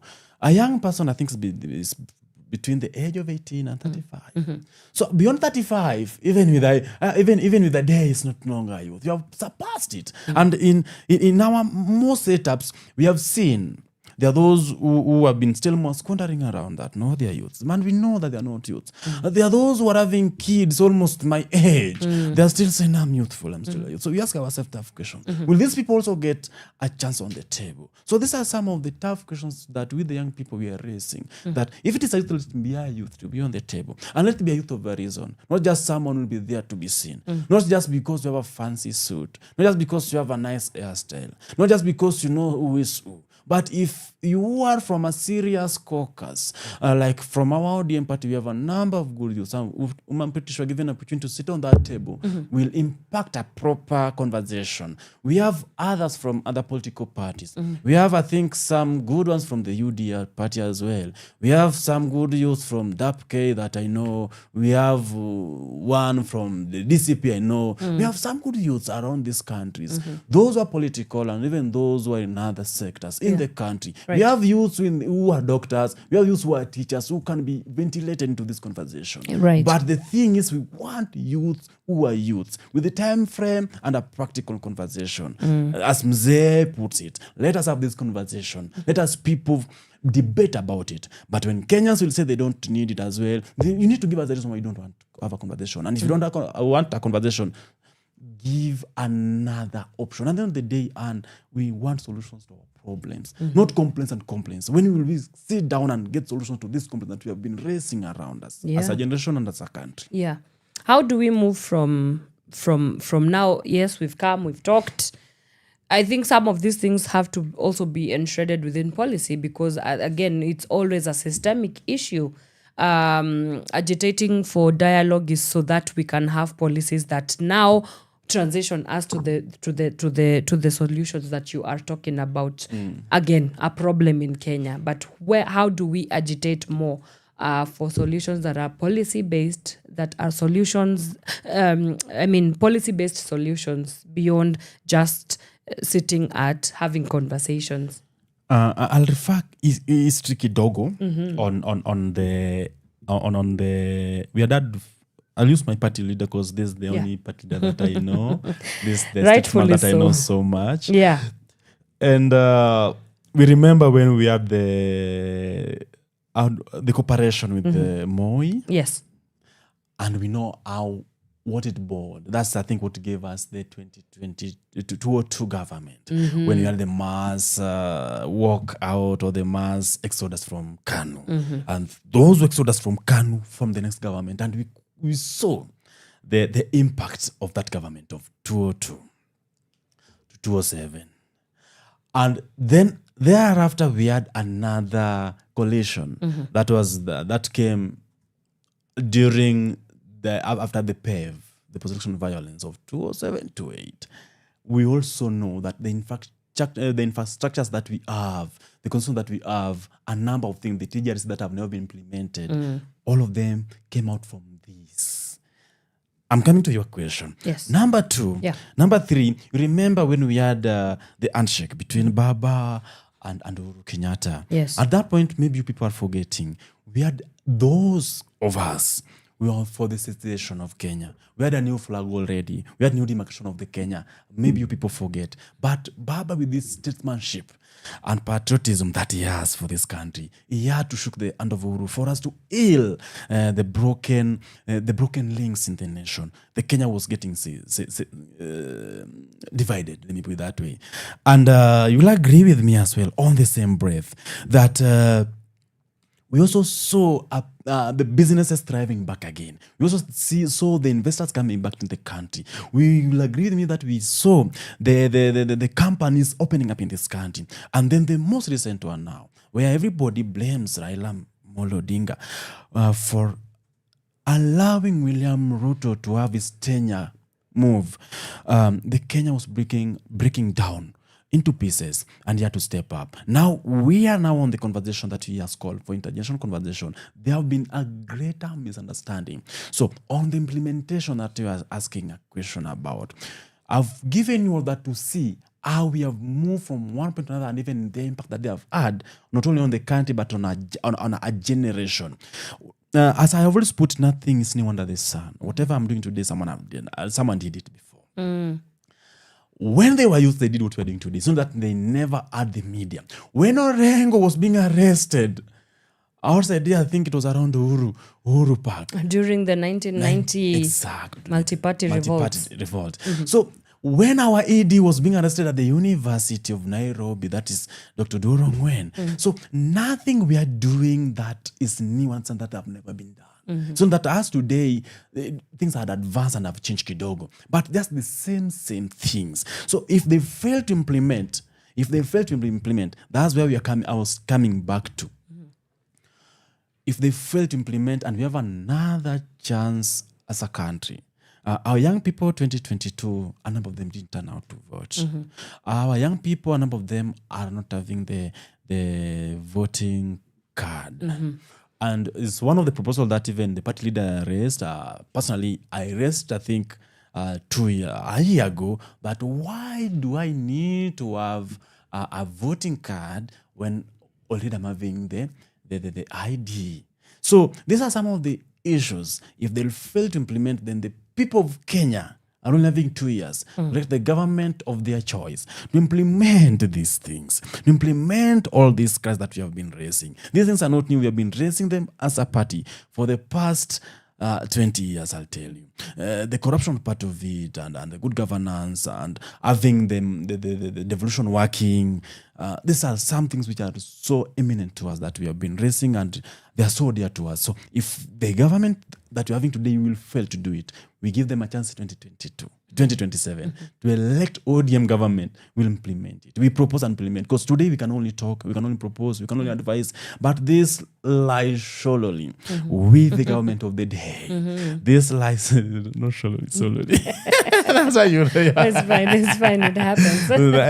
Once in a while. This lies solely with the government of the day. So if the Kenya Kwanza government and the UDF fails to implement now, they have a chance in 2027 to elect the UDM government. We are here as we implement that thing. We see you. As we implement that thing. We see you. Yes. So, in the spirit of intergenerational dialogue, you were at an interview earlier on last week. Yeah. And there were some things that you said, that rubbed the Kenyan people in the very wrong way. I think this is an opportunity for you to redeem yourself and to set the record straight. I will implore my producer to play for us a little bit of that clip as we get to listen to what exactly did you mean? What are you saying, Bana? What are you saying? Let's listen in and then come back and clear it out. Then we can end our discussion today. Again, we, the ODM party, have issued the press statement on the killing, torture, and even abductions of Kenyans. In fact, at some point we were thinking in the Youth League, that instead of shooting their legs, at least we better have the torture rooms, where parents know that at least he's somewhere living, maybe he'll return home safe, instead of killing them. That was an open conversation. Why is that an option? Right. Yes. What did you mean? Why is that an option? I will also ask. Yes. First, I was giving a clear comparison between shoot to kill call that was done by the CS Murkomen. Yes. Which is very fatal, and you are shot, we'll meet you in the morgue or on autopsy table. Right. And number 2, shoot to the leg. You forever make me a disabled. So you tunaongeza those who are disabled will be many, and the economy will be shrinking down, and the lives will change forever. You're a breadwinner at home, you'll not be able to provide for the family. Number 3. Yes. Even shoot the leg may also be fatal. Personally, I take my words back. They were first misunderstood. Yeah. I didn't mean that, and this is not a position of the party, neither is it a position of the Youth League. Yes. These are my personal thoughts. Yes. But a conversation we have had within our peers. Yeah. So this is a question we're asking asking ourselves, doing a comparison, because we also looked into those who survived the torture chambers, but we have never had someone who have survived shoot to kill scenario. So those who survived the torture chambers, led by our party leader Raila Amolo Odinga, Yes. our AD Odorongwen, Yes. Lawyer Kaminwa, we have Vitovi Manyara, we have James Orengo, those who were arrested arbitrarily. We have, there are so many, I can't mention on. So there are those who survived the torture chambers. But in my lifetime, since I started living, I'm still very young. I've never seen someone who have survived shoot to kill scenario situation. Again, shoot to kill, a call that was made by the CS. We know how our police setup is this inherited colonial system, but they take orders. They must switch to the junior officers. So when you tell them shoot to kill, they'll obviously shoot to kill. So we are not advocating for that. I was doing a clear comparison Kenyans. I didn't mean that we need to have the torture chambers. So if you compare the torture chambers that we had with the Moi, and then compare the recall or shoot to kill, and then you will see the comparison. We have seen those who survived it. Right. But for this one, and I'm shot to kill. So you have killed me. So what?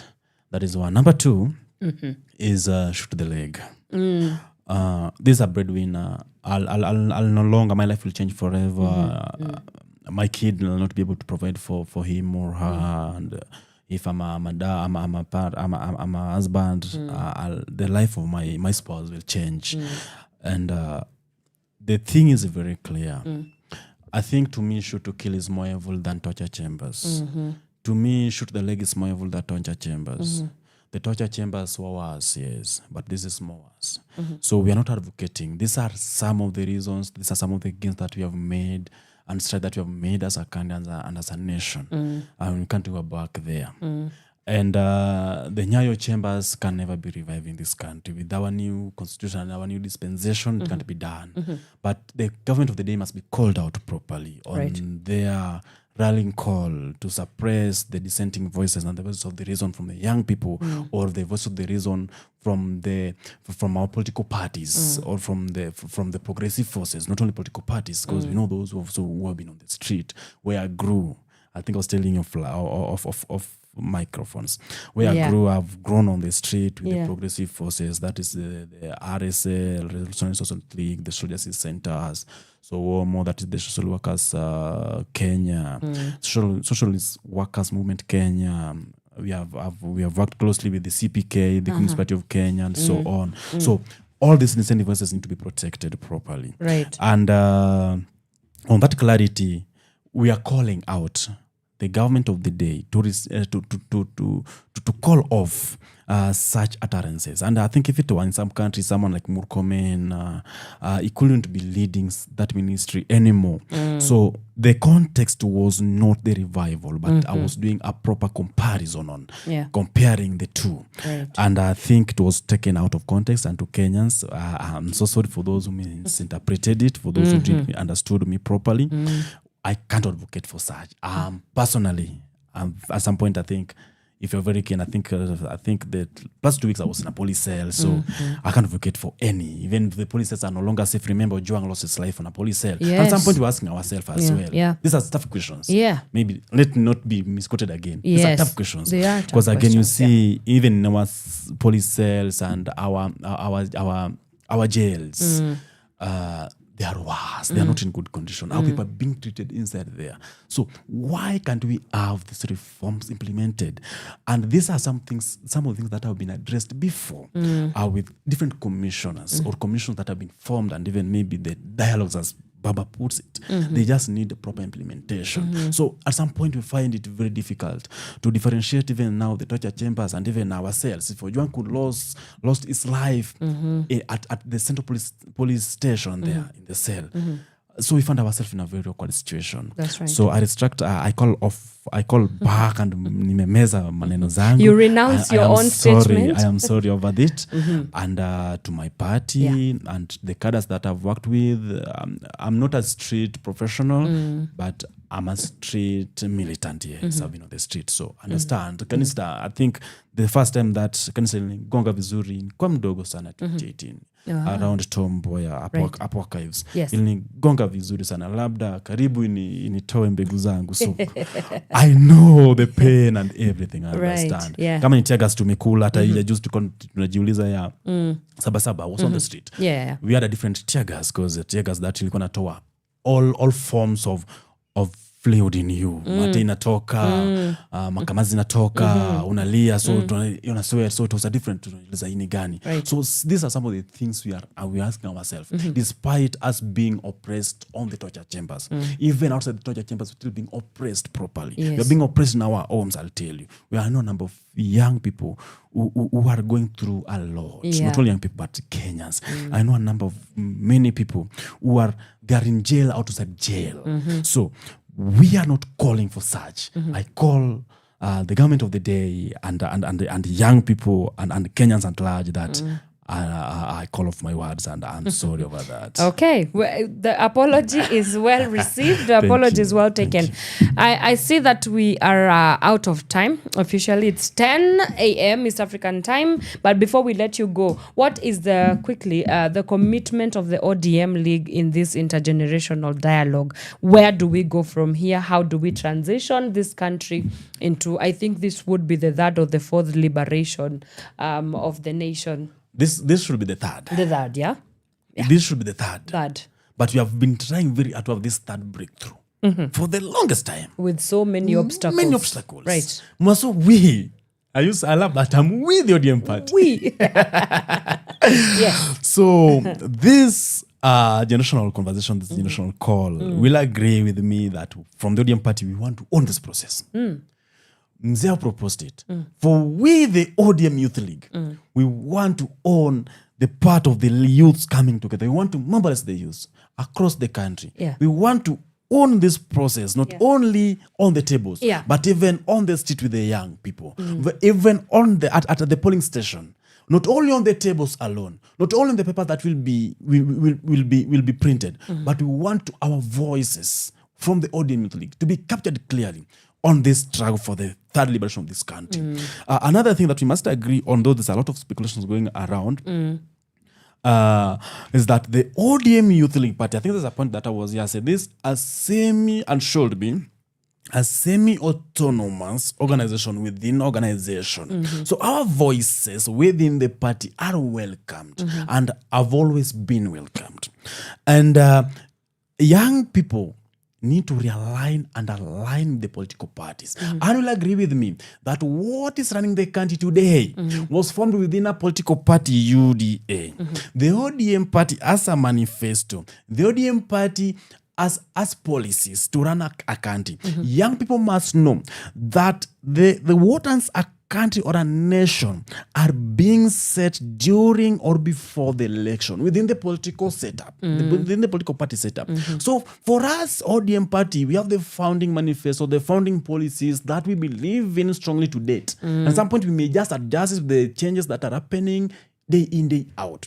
But the policy that we are having, the manifesto that we are having for this country, to run this country, is the perfect best one. So the young people, the reason I'm saying that, the young people need to get themselves into these political parties. I love, there's a quote that one of the young lady did, my peer, a good young proper lady, anaitwa Roslina Leonya, that you need to inject properly within the political parties. In the parties, we are the minority because we are very few. Yes.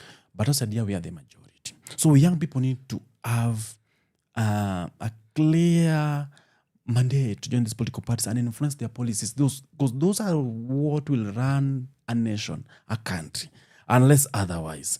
Unless we go the way that we wanted to go the Somalia with that, of course, as your sodium will never allow us to go that way. So that's the clear call, that's the clear thought that we are part of this. We want that conversation properly. And we want to lead it from the polling station, because we are the only structured party, by the way. Maybe you don't know. I do we are the only structured party from the polling station across the country. No, these other political parties are kuna structure. Zimewahi kuambia hapa. Well, they have to come and clear that out as well. They don't have. You can't ask any, even the ruling party today, if they have a polling station chairperson. With the ODM party, we have it. I can give you my polling from the Youth League now. From the Youth League, where I'm coming from, I'm voting in Langata constituency. Yes. In Langata constituency, that's where we have reached with the elections. Then we go to the county. I'm having a leader, ODM Youth leader, called Joseph Ambiru. Led, and then the deputy is called jina mepotea kidogo nitakumbuka. And then kianda pale Karen now again, I'm having a youth league leader. This youth league leader with the executive, with the NEC and committee members. Yeah. I'm giving it from the constituency now. In the Karen, I'm having Fred Jakababa as a youth league leader, Karen Ward. Nikitoka pale naingia mali inaitwa Multimedia University. That's where I put my kura. I beat my kura in the You beat your kura. That's where I beat my kura. That's my polling station. That's where I vote. I'm having a youth league leader with a whole neck setup and delegates. That's the committee members you get.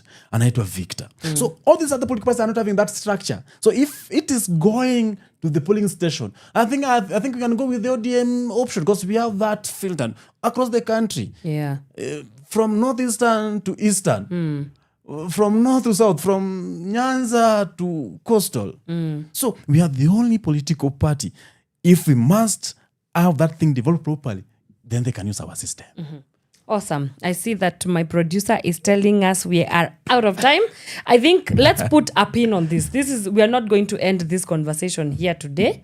Because we just got the call out for the conclave. So of course there's going to be a lot that happens after that. Who gets to lead the conversation? What does the intergenerational dialogue look like? Me as a media practitioner who is also a young person in this country, do I get also a seat at the table? You as the ODM, part of the ODM Youth League, do you get to sit at the table as well? Maybe a young person in the informal sector, do they get also to access this kind of table to have a conversation that charts this country towards its democratic progress? So it would be very interesting to see. And please come back here when the conversation has already started to take shape, and then we can assess together how is the intergenerational dialogue and conclave doing. And then if it's not working, then you go back to drawing board and give us new solutions. But thank you so much again. You are part of Power Radio. you're part of Power Radio family. It's always such a great time having to have these conversations with you, interact with you, get to hear really what is happening within the political sphere, because that is your world and you're very alive to what is happening. But unfortunately, we are out of time. Let's continue this conversation the next time you come and we talk about it some more. Is that a deal? Parting shot? Yeah, parting shot, please. Thank you. Yes. I think first, you agree with me. We are going to shape that conversation. Yes. We don't want it to shape itself. Yes. We are going to be the one shaping it, and that's why I'm here. Number two, I don't want to only come after we have started the conclave. Yes. I think we'll be coming here to shape that conclave. Sure. So we must shape it. My parting shot. Yes. I'm so grateful being here and to Kenyans at large listening to us. Yeah. And I think at some point I don't know how we'll devolve this ready fiki nyumbani. Shoshana nilikuwa naniuliza. Alikuuliza sasa how do I get this? So let's work on it. Atatuambia how you're Atatuambia tutaonana nyuma ya tent. But that's a very important point to bring in. Yeah. So what I mean, it's not only social, but the slum area and so on. The frequency need to go. Yes. And then lastly, Yeah. I'm so grateful. And I think one of our comrades is also on his way coming. Yeah. We'll receive him and we'll have a conversation. Absolutely. A lot is happening. A lot is developing from the ODM Youth League Party. We are going to take this party again. I think that's my part in short. We are going to take this party to every doorstep, to every market, to every church, even to every school, institution of higher learning. And we are preparing ourselves for 2027 to capture the state power without no doubt. All Getting to right. that from there. Well, Thank you. it's a great place to leave the show. Guys, thank you so much for taking the time to tune in to the Power Morning Drive show. We do this again Friday. I will be talking to Baby Black. He has a new single out. We are going also to be talking about Beyond the Beat. What is the state of the Kenyan music industry? So that is definitely a conversation that you do not want to miss out on. Until then, it's a goodbye from me. Thank you so much, and I will see you on Friday. Keep it Power Radio because, as you know, Wednesday we have Shivazations and also our dynamic duo of DJ CJ Kenya alongside Elijah Mose comes in with Gift of Gab to give you what exactly is happening within the hip hop scene. So see you there. And thank you so much for taking the time to tune in and power up with us. Keep it Power Radio. Your kind of music, all day, all night, right here on your only station, Power Radio.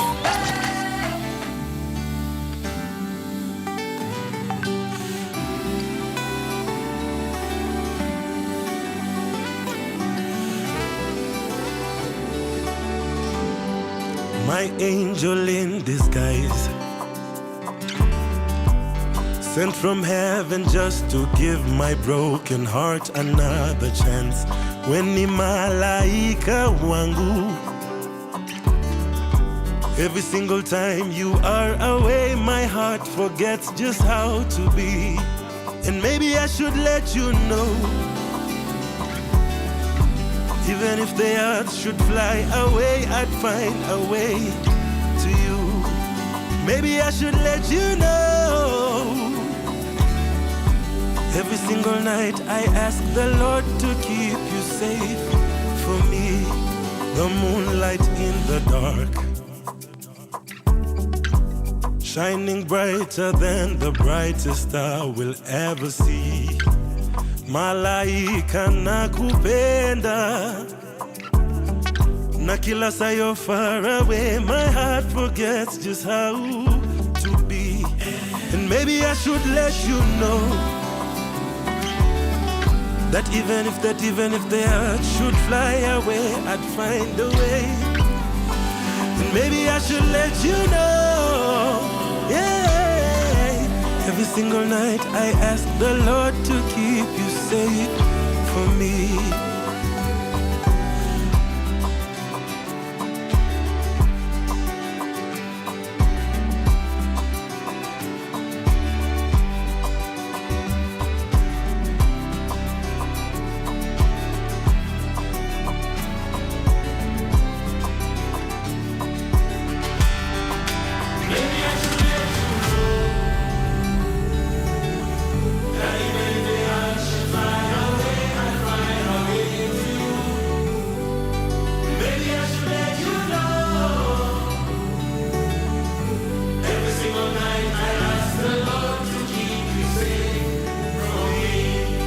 Maybe I should let you know that even if the earth should fly away, I'll find a way to you.